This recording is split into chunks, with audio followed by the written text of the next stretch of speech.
శాంతి. ఈరోజుటి మురళీ తారీఖు జూలై 26, 2026. అవ్యక్త BapDada Murali revise date 2/2/2011. ఈరోజు బాప్దాద మనకి తెలియచేస్తున్న విషయము, తమ భాగ్యాన్ని మరియు ప్రాప్తులను స్మృతిలో ఉంచుకొని సదా హర్షితంగా మరియు సంతుష్టంగా ఉండండి. దృష్టి, వృత్తి మరియు ప్రవృత్తి ద్వారా సంతుష్టతను అనుభవం చేయించండి. ఈరోజు బాప్దాద పిల్లలందరినీ చూసి సంతోషిస్తూ ఉన్నారు. పిల్లలు ప్రతి ఒక్కరూ పరమాత్మ ప్రేమ ద్వారా చేరుకున్నారు. ఈరోజు బాప్దాద పిల్లలు ప్రతి ఒక్కరి మస్తకంలో భాగ్యరేఖలను చూస్తున్నారు. ఇటువంటి భాగ్యం, మరి ఇంత గొప్ప భాగ్యం కల్పమంతటిలో మరెవ్వరికీ లభించలేదు. ఎందుకంటే మీకు భాగ్యం ఇచ్చేవారు స్వయంగా భాగ్యదాతయే. మొదటగా ప్రతి ఒక్కరి మస్తకంలో భాగ్య నక్షత్రం మెరుస్తూ ఉంది. నోటిలో మధురమైన వాణి యొక్క రేఖ మెరుస్తూ ఉంది. పెదవులపై మధురమైన చిరునవ్వు యొక్క రేఖ మెరుస్తూ ఉంది. హృదయంలో హృదయాభిరాముడైన తండ్రి యొక్క లవలీన రేఖ మెరుస్తూ ఉంది. చేతులలో సర్వ ఖజానాల శ్రేష్టత యొక్క రేఖ మెరుస్తూ ఉంది. పాదాలలో ప్రతి అడుగులో పదమాల రేఖ మెరుస్తూ ఉంది. ఇప్పుడు ఆలోచించండి, ఇటువంటి భాగ్యం మరెవరికైనా ఉందా? అందుకే మీ స్మృతి చిహ్న చిత్రాలకు కూడా భాగ్యాన్ని వర్ణించడం జరుగుతుంది. పిల్లలు ప్రతి ఒక్కరి ఈ భాగ్యాన్ని స్వయం భాగ్య విధాతయే తయారు చేశారు.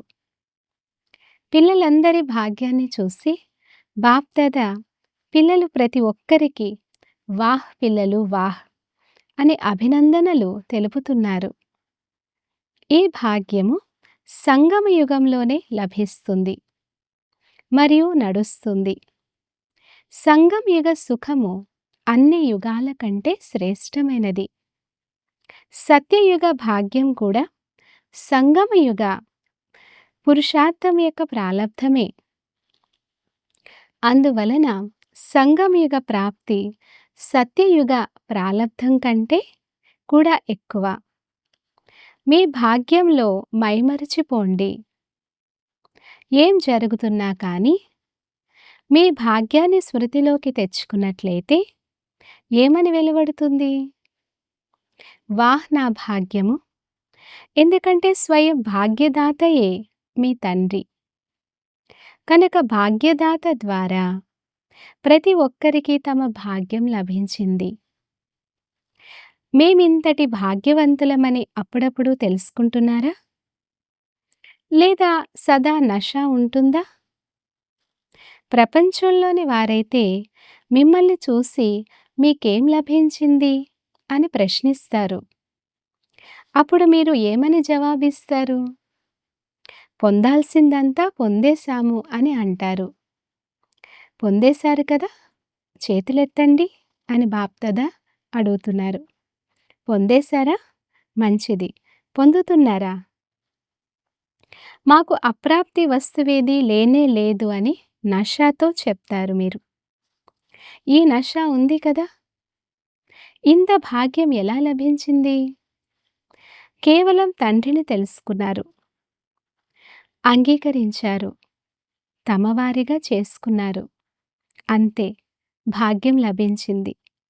ఈ భాగ్యాన్ని ఎంతగా స్మృతిలోకి తీసుకువస్తారో అంతగా హర్షితమవుతూ ఉంటారు. భాగ్యశాలి ఆత్మ యొక్క ముఖము సదా హర్షితంగా ఉంటుంది. ఉండబోతుంది కాదు, ఉంటుంది. వారి దృష్టి, వారి వృత్తి, వారి ప్రవృత్తి ద్వారా సదా సంతుష్ట ఆత్మగా అయ్యి స్వయం కూడా సంతుష్ట ఆత్మగా ఉంటారు మరియు ఇతరులను కూడా సంతుష్టంగా చేస్తారు. మరి మీ అందరికీ సంతుష్టత యొక్క నష ఉంటుందా? ఎందుకంటే సంతుష్టతకు ఆధారం సర్వప్రాప్తులు. అప్రాప్తి అనేది అసంతుష్టతకు ఆధారం. మరి మీరు ఏమని అనుభవం చేస్తున్నారు? ఏదైనా అప్రాప్తి వస్తువు ఉందా? లేదా సర్వప్రాప్తులు ఉన్నాయా? ప్రాప్తుల నష ఉందా? సదా ఉందా లేదా అప్పుడప్పుడు ఉందా? పొందాల్సిందంతా పొందేశాము అని అంటారు కదా! కనుక ఎక్కడ సర్వప్రాప్తులుంటాయో అక్కడ అసంతుష్టత అన్న పేరే ఉండదు. మంచిది. ఇప్పుడు అన్ని వైపుల నుండి వచ్చిన పిల్లలకు బాప్దాదా ప్రియ స్మృతులతో పాటు అభినందనలు తెలుపుతున్నారు. సదా ఉల్లాస ఉత్సాహాలతో ముందుకు వెళ్తున్నారు. మరి వెళ్తూ ఉండండి. ఏదైనా కారణం వల్ల గాని, ఏదైనా విషయం వల్ల గాని మీ ఉల్లాస ఉత్సాహాలు ఎప్పుడూ తగ్గించుకోకండి. విషయం అనేది విషయమే, కానీ పురుషార్థము మరియు తండ్రి ప్రేమ మీవి. కనుక ఎప్పుడూ కూడా మీ బుద్ధిని తండ్రిపై తప్ప ఇక ఏ ఇతర విషయాల్లోనూ బిజీ చేసుకోకండి. బాబా, బాబా మురళి మరియు బాబా ద్వారా ఏ సేవ అయితే లభించిందో ఆ సేవ చేస్తూ ఉండండి. అచ్చా, ఇప్పుడింకా ఏం చెప్పాలి? తోడుగా అయితే ఉండాల్సిందే కదా!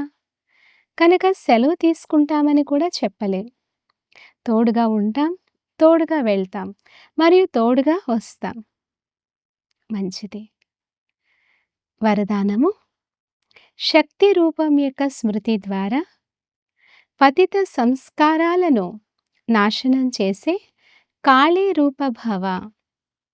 వివరణ: సదా మీకు ఏ స్వరూపం స్మృతిలో ఉండాలి అంటే, నేను సర్వశస్త్రధారి శక్తిని. పతిత పావని అయిన నాపై ఏ పతిత ఆత్మల దృష్టి యొక్క నీడ కూడా పడజాలదు. పతిత ఆత్మల పతిత సంకల్పాలు కూడా నడవరాదు. ఈ విధంగా మీ బ్రేక్ శక్తిశాలిగా ఉండాలి. ఒకవేళ ఎవరైనా పతిత ఆత్మ యొక్క ప్రభావం పడినట్లయితే మీరు ప్రభావశాలిగా లేరు అని అర్థం. ఎవరైతే స్వయం సంహారిగా ఉంటారో వారు ఎప్పుడూ ఎవరికి వేటగా అవ్వరు. కనుక ఎటువంటి ఖాళీ రూపంగా అవ్వాలంటే, ఎవరైనా మీ ఎదురుగా అటువంటి సంకల్పాలు చేసినప్పటికీ వారి సంకల్పాలు మూర్ఛితమైపోవాలి. స్లోగన్: రాయల్ రూపంలోని కోరికల స్వరూపం, పేరు, ప్రతిష్ట మరియు గౌరవం. అవ్యక్త సూచన: జ్వాలా స్వరూప స్థితిలో ఉండి శక్తిశాలి స్మృతిని అనుభవం చేయండి. సారథి అనగా ఆత్మ అభిమాని. ఎందుకంటే ఆత్మయే సారథి. బ్రహ్మబాబా ఈ విధి ద్వారా నంబర్ 1 సిద్ధిని ప్రాప్తి చేసుకున్నారు. కనుక తండ్రిని అనుసరించండి. ఎలాగైతే తండ్రి దేహాన్ని ఆధీనం చేసుకొని ప్రవేశిస్తారో, అనగా సారథిగా అవుతారో, దేహానికి అధీనం అవ్వరు. కనుక అతీతంగా మరియు ప్రియంగా ఉంటారో, అదేవిధంగా బ్రాహ్మణ ఆత్మలైన మీరందరూ కూడా తండ్రి సమానం సారథి యొక్క స్థితిలో ఉండండి. సారథిగా ఉన్నవారు స్వతహాగానే సాక్షిగా ఉంటూ ఏదైనా చేస్తారు, చూస్తారు, వింటారు.